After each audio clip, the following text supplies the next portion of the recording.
İyi bayramlar. Ekotürk bayram ekranında bugün çok özel bir konuğum var. Kitapları Türkiye'de de büyük ilgi uyandıran Arjantin yazar, dünyaca ünlü edebiyatçı yazar Alberto Manguel bugün bizlerle.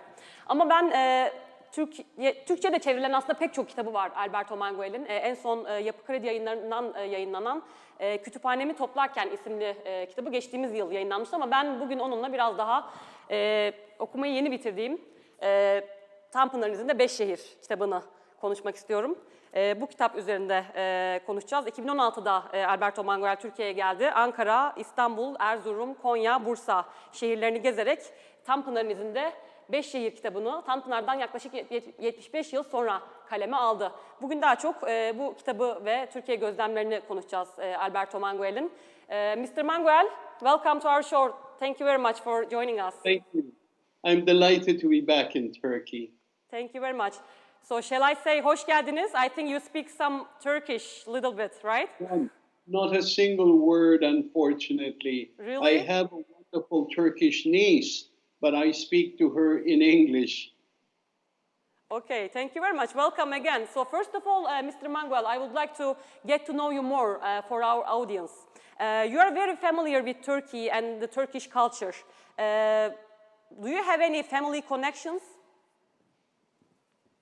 Yes, absolutely. My niece is Turkish from a family in Ankara, and now they are traveling back with my nephew to Turkey, and they will be living in Turkey with their little daughter.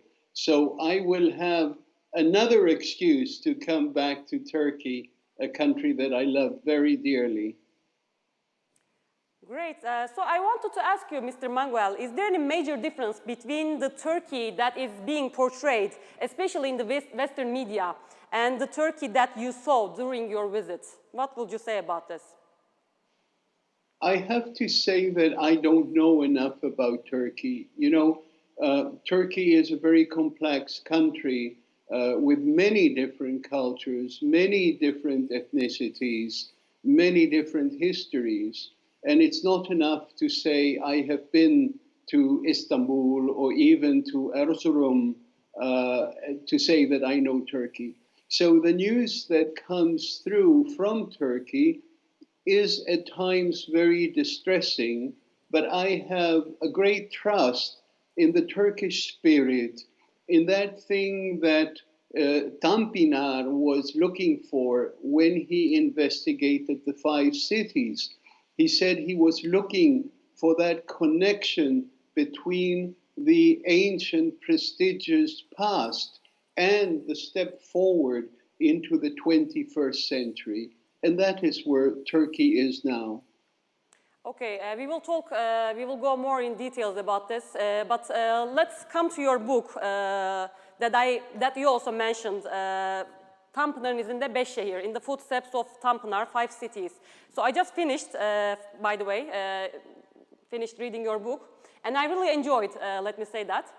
Thank you. But I want to ask you first, how did you learn first about Tanpınar, and what appealed to you the most, I wonder? Through my publisher, Yapı Kredi, who has done such a wonderful job for me, and through a literary agency in Turkey, I got the invitation to come and follow the path of Tanpınar in the 5 cities. So, of course, before that, I tried to read Tanpınar. The problem was that about 5 years ago, there was not much of Tanpınar translated. And I discovered him through French or German translations and eventually into English, which are languages that I can read.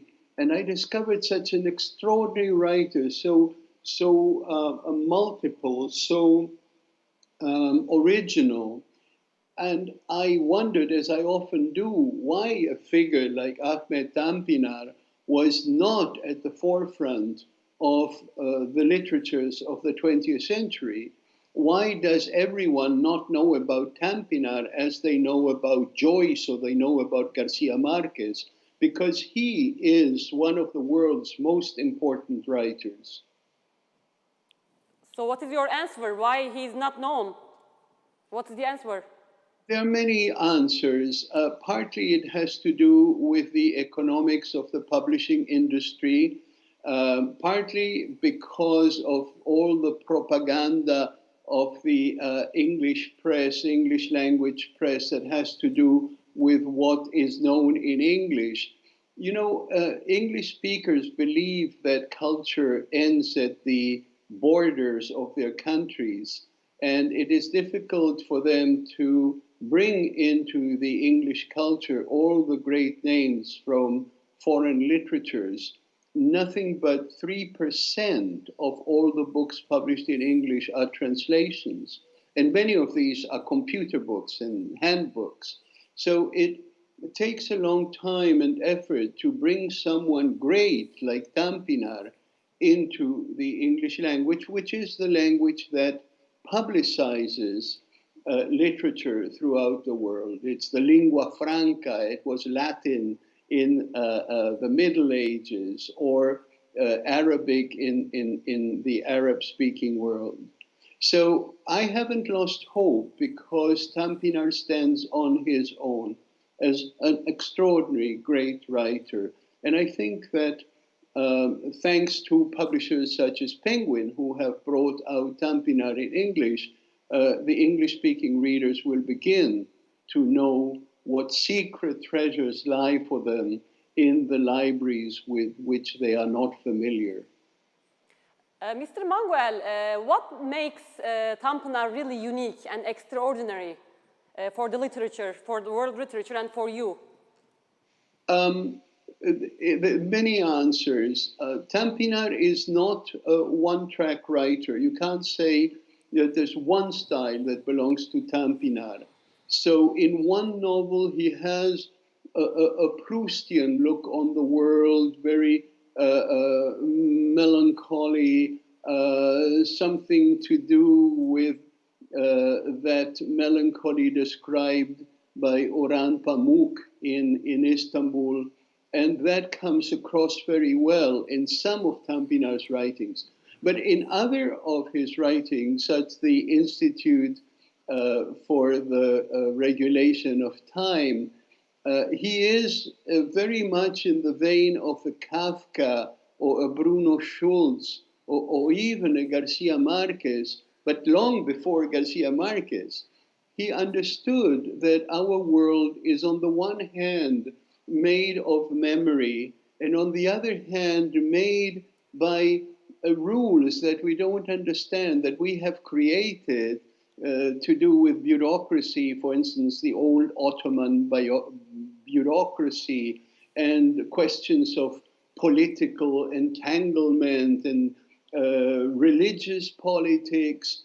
And they are the structure in which we live, and we have to live, and we have to try and understand those rules, even if we will never understand them, and find strategies in the labyrinth of life to come out somewhat wiser and better on the other side. Interesting. Also, Mr. Manguel, Tampana was, as far as I know, was very much influenced by French philosopher Gaston Bachelard and the poetics of space, if I'm not wrong. So there is this concept also, poetics of space, and it has an influence on literature as well, I think. And I think this is something common between your approach and Tampana's approach to space. So do you believe cities have their own souls? Absolutely. One of the oldest cities in the world, perhaps the oldest city in the world, is in Turkey, 9,000 years old. And I visited the ruins, and they're underground ruins that have bridges connecting house to house, which is a very original way of conceiving a city, not through streets, but through bridges. And that gives the spirit of the place a connection between the underworld and the upper world. And that is the spirit of certain cities in Turkey. Tampina recognized that, for instance, in Istanbul. Istanbul has a deep connection with the underground, with the Bosphorus, but then with the sky. You cannot conceive Istanbul without its sky. While in a place like Erzurum, I was fascinated by Erzurum. I knew of Erzurum for the first time because I read it in a Borges story, given as the name of somewhere that you cannot locate it, a kind of Neverland, something on the border of the known world. And when I went to Erzurum, I discovered its music. I discovered a kind of state of mind that, yes, is conservative, but is conservative in a good way, I would say, trying to understand what the roots of that civilization is. While in Konya, I was amazed by the spirituality of the place. That is obvious, of course, but it's not just a question of tourist guides that tell you that the place is spiritual. You feel it. You feel it in the air that you breathe. And so each city that I saw in Turkey, and I have so many more to discover, has its own spirit, has its own personality, and therefore is connected with the air that people breathe. Very interesting. Yeah, as I said, I just finished reading it, and I really enjoyed, especially the Istanbul part, of course, since we live in Istanbul, and it's one of the most beautiful cities for sure in the world. Also, could you please elaborate your opinions on Ankara, Mr. Manguel, because it's, you know, our capital. Personally, I don't really like as a city, so I wanted to hear again for our audience your thoughts on Ankara, please. It's difficult to judge a city. You know, when you arrive for the first time in a city, it's like meeting someone for the first time. There is a chemical connection between you and the person you see. It has to do with the physical aspect. It has to do with the smell. It has to do with the touch, if you touch the person's hand. And so with Ankara, what happened was what has happened to me in a number of capital cities in the world, whether it's Canberra in Australia, whether it's Ottawa in Canada, whether it's Brasilia in Brazil. For me, and this is just a personal opinion, it has something artificial because of the bureaucracy, because of its connection to political activities.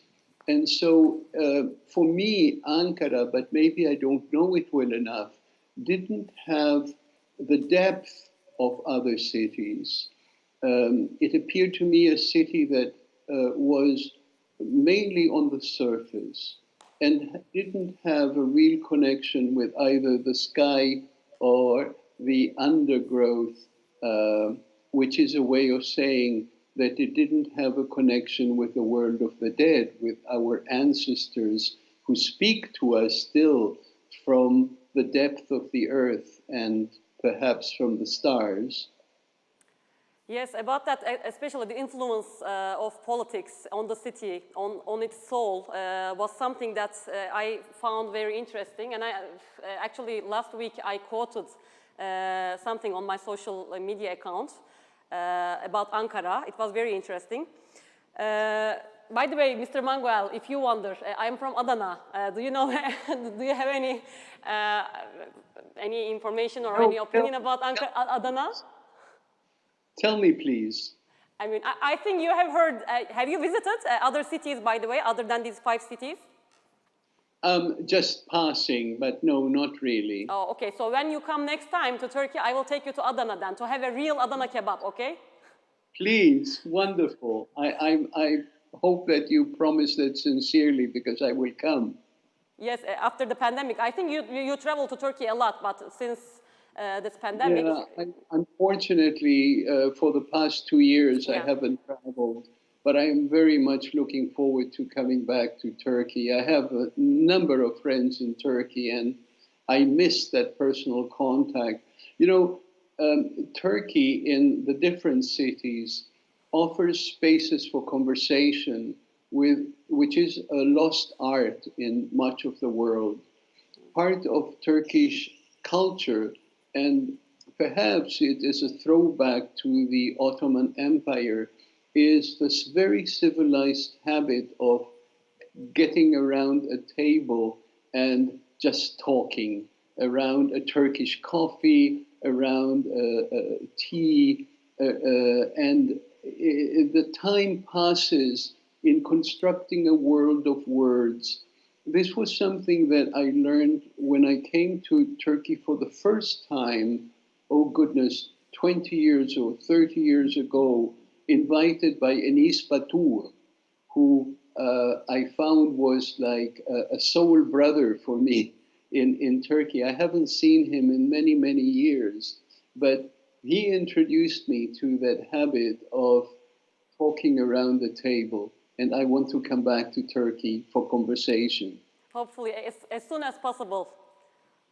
Mr. Manguel, also, you said somewhere, I love Turkey being a bridge between the Great East and the Great West.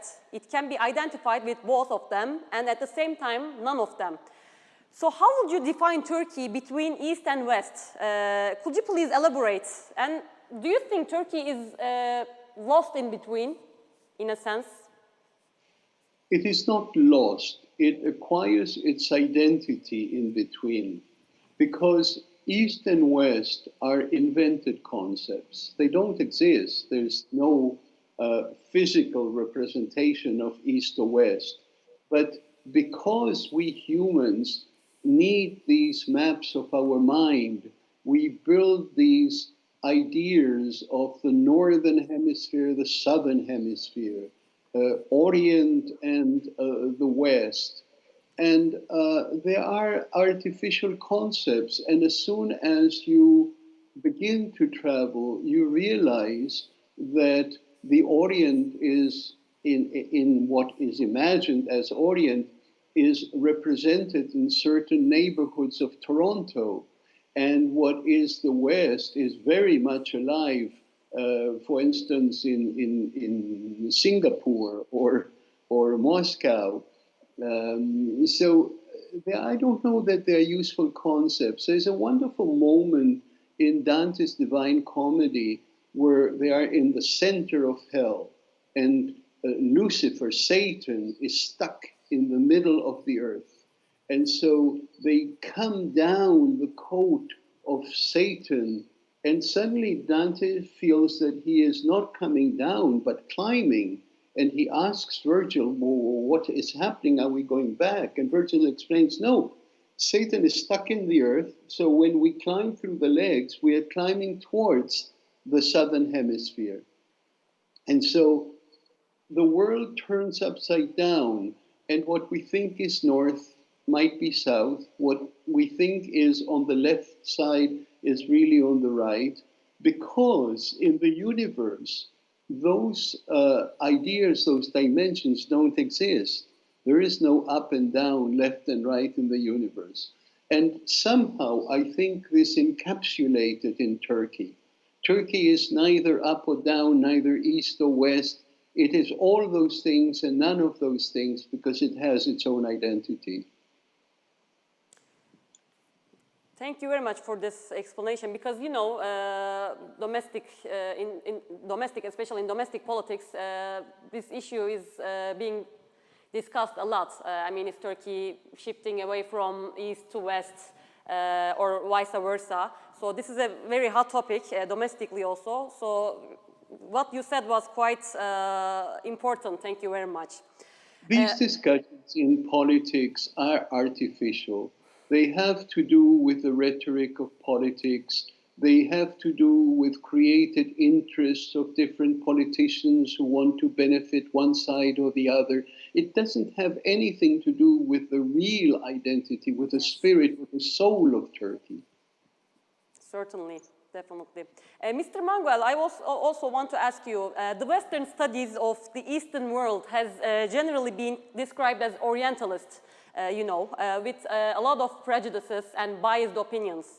So I wonder, how do you see the traces of Orientalism in the world literature? That is a very difficult question. Once again, it has to do with artificial categories that are created by university professors, by economists, by politicians. A writer doesn't start to write thinking, I will introduce an Oriental element here, or I will introduce a Western element here. Even if someone like Tampana was very much influenced by French literature, and not only Bachelard, but going back to Baudelaire, for instance, he never sat down to write saying, I'm going to do a Turkish Baudelaire.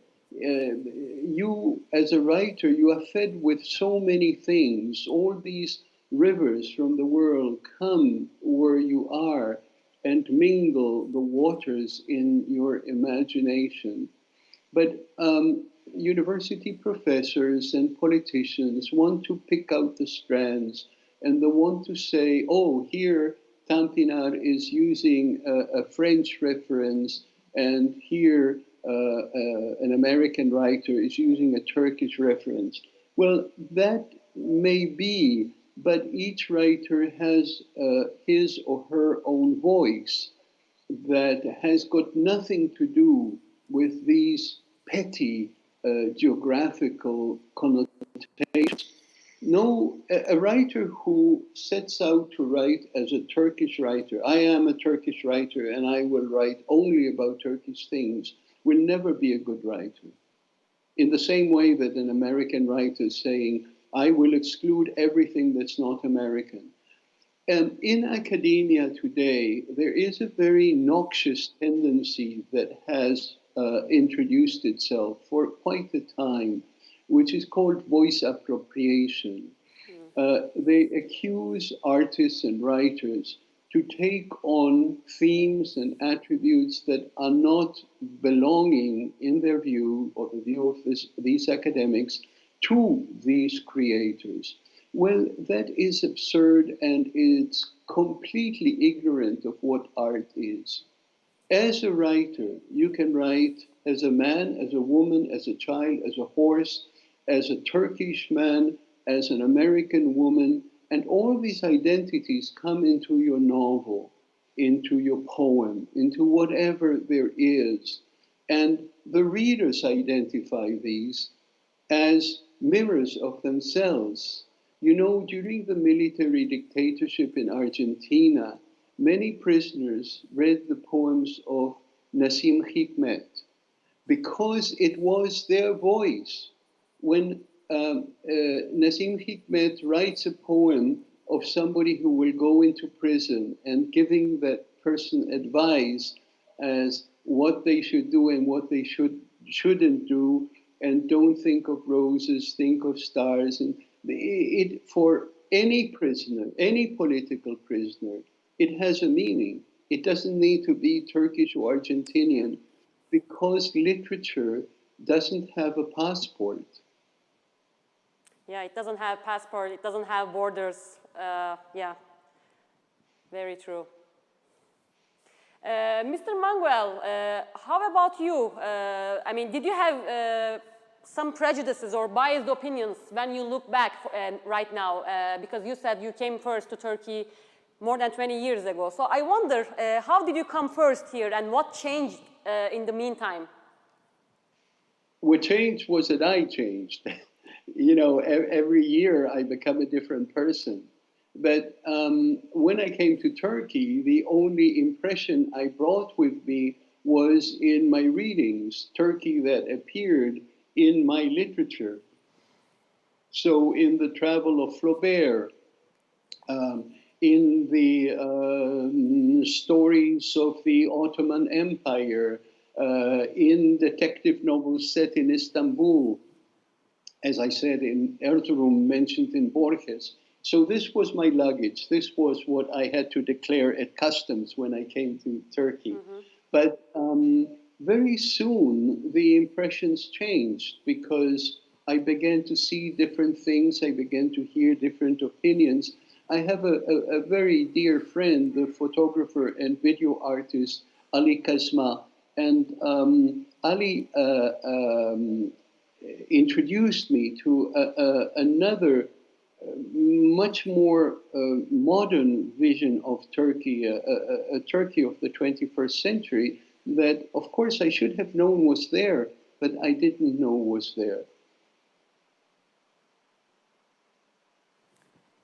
Okay, so Mr. Manguel, time is up almost, but I have one last question. It's on something that I personally also wonder. So I want to hear your opinion. How do you think the relation between literature and politics should be? Because people from culture and arts and literature have been criticized when they are too politicized. Especially this is the case in Turkey. So I really want to hear your opinion. There is a great difference between the citizen and the writer. The citizen has obligations, has responsibilities, has a personality as a man or woman, with a family, with friends, with enemies. The writer is none of those things. It takes certain elements of that individual who writes, but is not identified with that individual. And that is why there are people who are, who have very difficult positions in the world, that are prejudiced, that are misogynist, that are anti-Semitic or racist, but at the same time they are great writers. And so if we identify one with the other, we don't understand what art is, because art is what is created in spite of the writer, in spite of what that person is. And so going to your question about the relationship between literature and politics, I think politicians should read literature, learn about the world through literature, learn about the ambiguity of the existential experience through literature, learn empathy through literature, learn about the other through literature. The writer can learn very little from politics because politics is a rhetoric akin to that of advertising. Thank you very much. Great answer. So time is up, Mr. Manguel, but before closing, let me ask you, do you write these days during the pandemic? Is there a new book coming up? I hope so. I'm always writing. Right now, because I'm old, I'm 73 years old, I started a book which is a conversation with my dead, with the people in my life that were important, some well known, some not known at all, but I am entering a conversation with them, and so the book will be a journey to the land of the dead. In Greek it's called Katabasis, which I think might be the title of the new book. Wow, excellent. I look forward to reading it. Thank you very much. Thank you very much. Thank you so much for joining us, Mr. Manguel. So hope to see you next time when you come to Turkey. And we will go to Adana also. I hope it will be very soon, and I'm counting on your invitation. Thank you very much. Thank you. Goodbye. Bye. Thank you. Evet, dünyaca ünlü Arjantinli yazar Alberto Manguel ile keyifli bir bayram sohbeti yaptık. Ve özellikle benim en son okumayı bitirdiğim Tampana'nın izinde 5 şehir kitabını konuştuk. Herkese de bu vesileyle tavsiye edelim. Güzel bir bayram okuması olabilir sizler için. Bir sonraki özel röportajda tekrar görüşmek üzere. Yeniden iyi bayramlar, sağlıklı bayramlar diliyoruz. Hoşça kalın.